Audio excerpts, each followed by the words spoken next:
We'll definitely take food home if we're gonna eat this. And then so the next thing that I wanted to talk about, which is kind of obvious, is sex.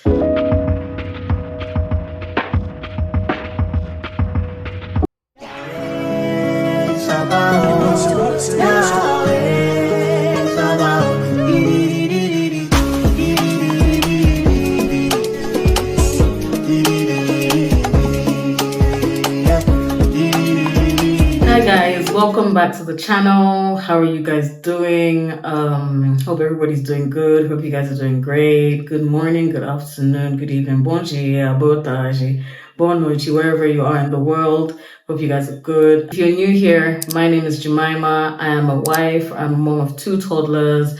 I'm a creator and I am a 21st century missionary. So today I wanted to talk about how the dynamics changed between my husband and I when we welcomed our second child with minimal support, right? If you know our story and you check all the videos, I talk about it a lot. We lived in our home country and I had my son there and I had support, and then we moved. The Lord asked us to move to the country we're in now, Brazil, and I gave birth to my daughter here, and it was really mostly just me and my husband. And I just wanted to share like the dynamics that changed for me and the dynamics that changed for both of us as husband and wife. So the first thing that changed for us was date nights.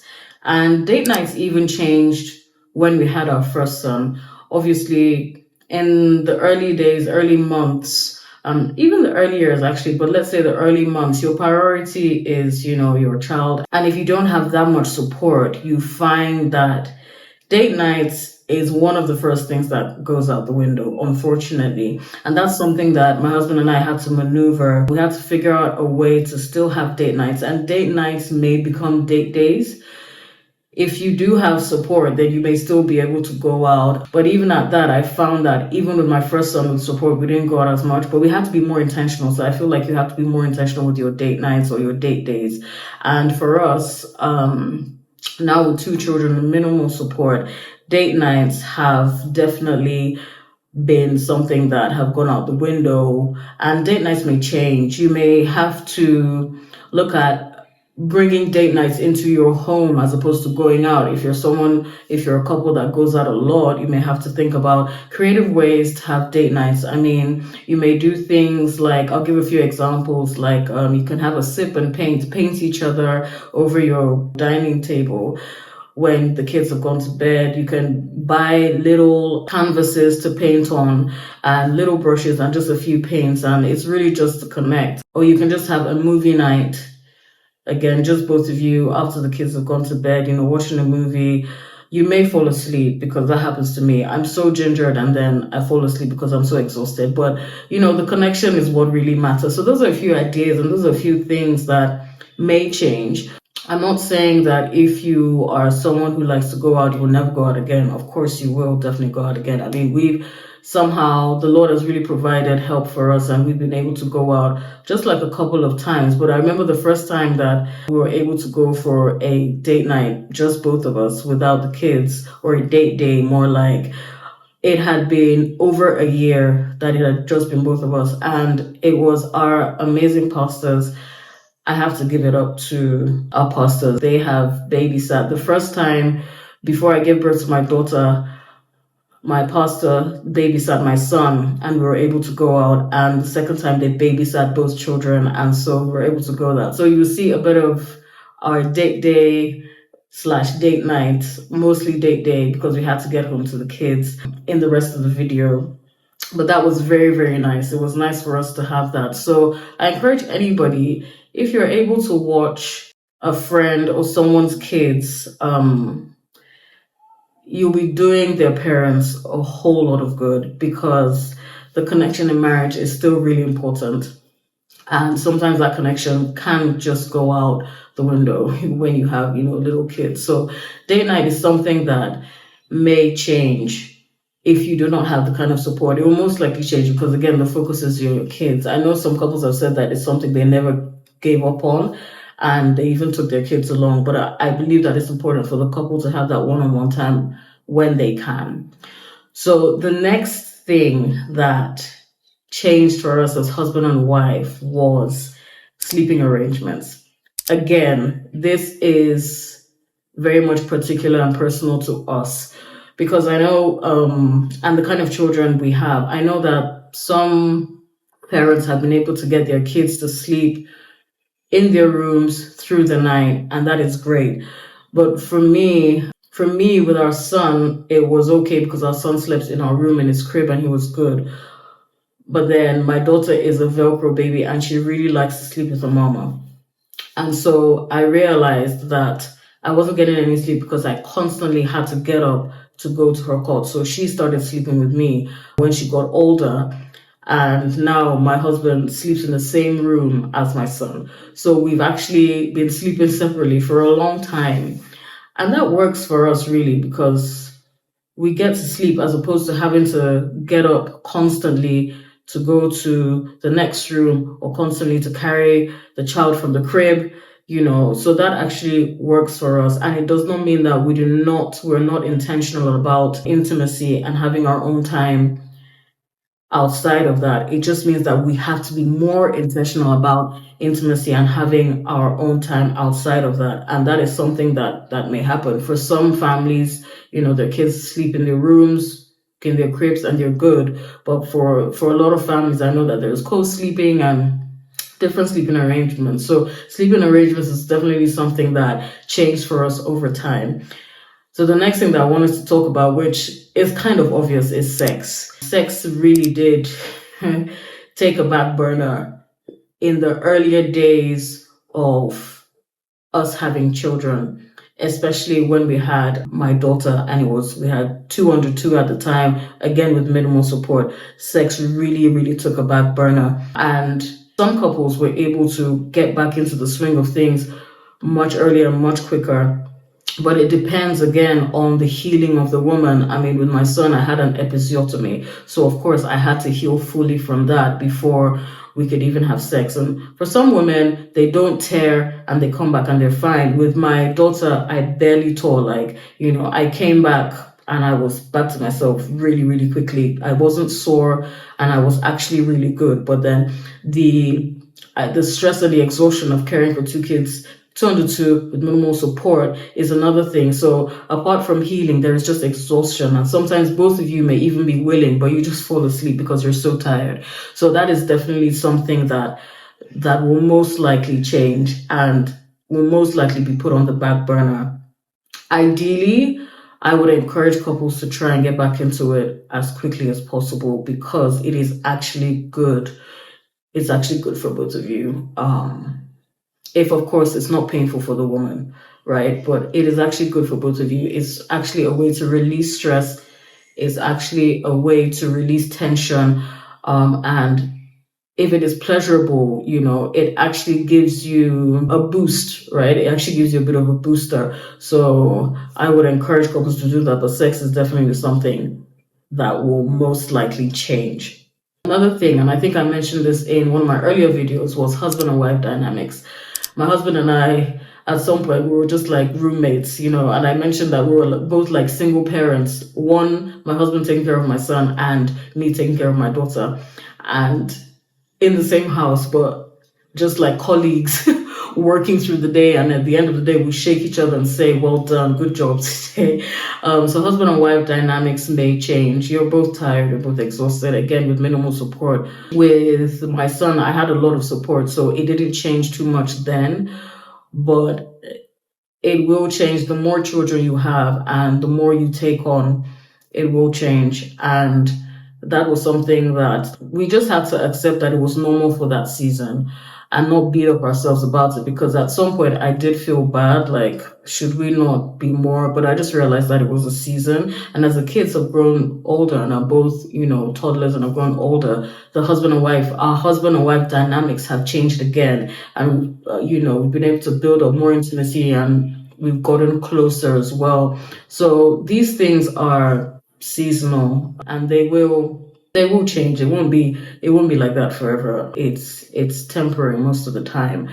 But the idea is to keep it at the back of your mind, to not let, when the season has changed, don't hold on to that old season of just being quote unquote roommates. Welcome the new season and be intentional about, okay, it seems like we have more time to build again, our marriage and see what our marriage looks like in this new season. So let's actually work on that. So if we now have a few more minutes for date time or date days, then let's do that, or let's spend more time together.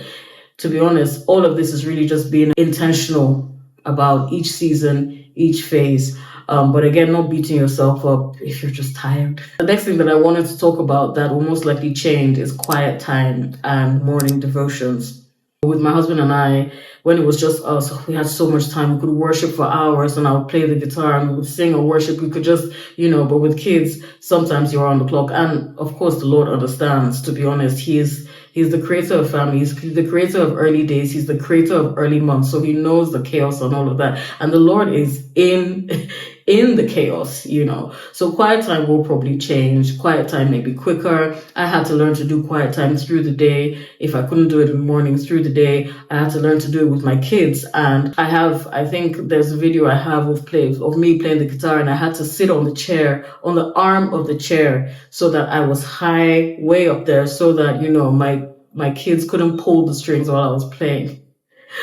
God is in the midst of all of it. So quiet time will change. And even if it's just my daughter wakes up really early, so sometimes I try to wake up earlier so that I can have that quiet time before she wakes up, but sometimes it doesn't happen and she joins me for my quiet time. So that is something that will most likely change. Again, it's great to involve the kids in all of this so they see you worshiping, so they see your heart for God, so they even see the importance of quiet time. But I do believe that quiet time alone, just you and God, is still so important.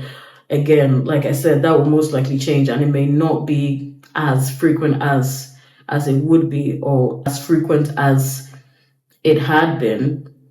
But again, like I said, not to beat yourself up about these seasons. Take the quiet time, any stillness, any moment of stillness that you have, any moment of peace that you have, take the quiet time then. It may not be long, it may be a few minutes, but really, the Lord sees it all, and I personally don't believe, again, that He's bothered by the length, especially knowing that He gave you children to take care of, right?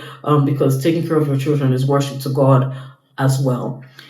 And the last thing that I want to talk about that may change when you have kids, multiple kids, or, with minimal support and most of your time is invested in your kids, is the things that used to fill your cup.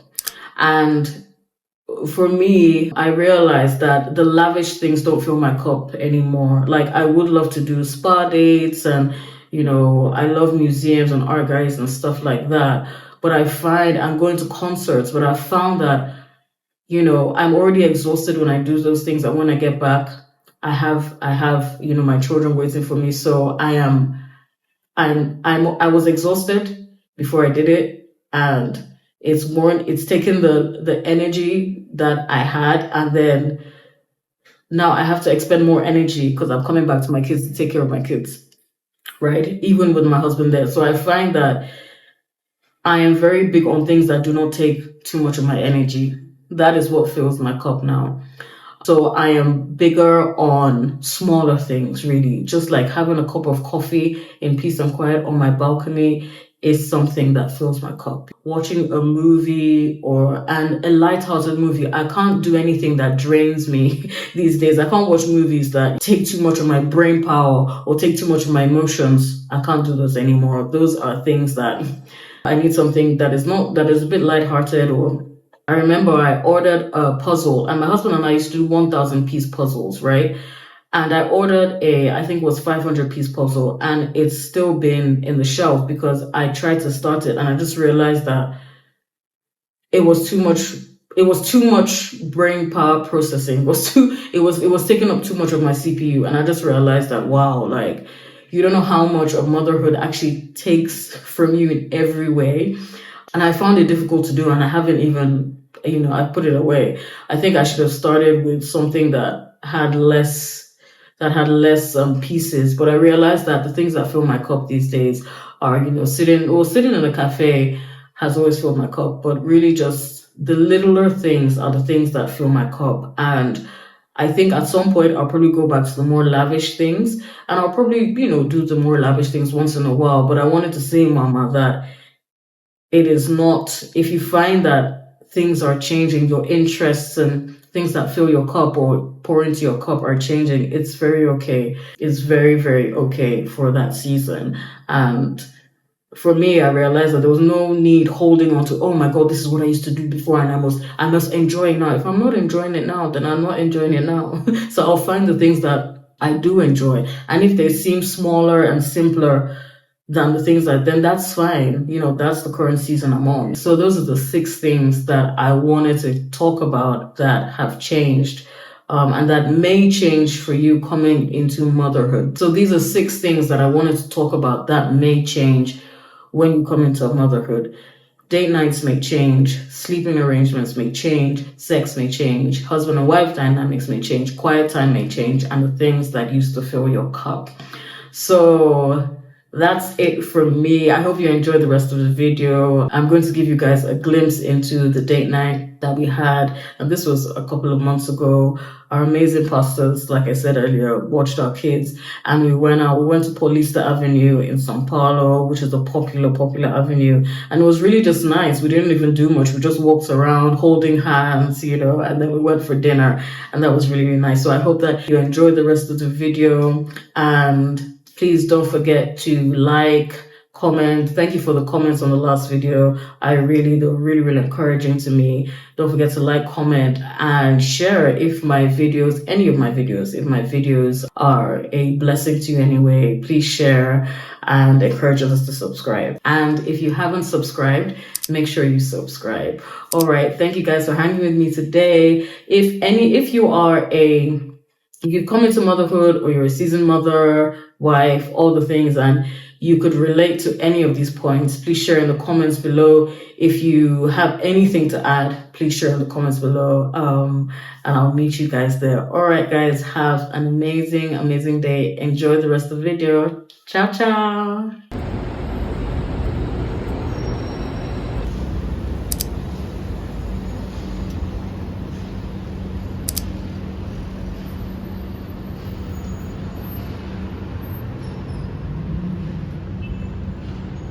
Yeah.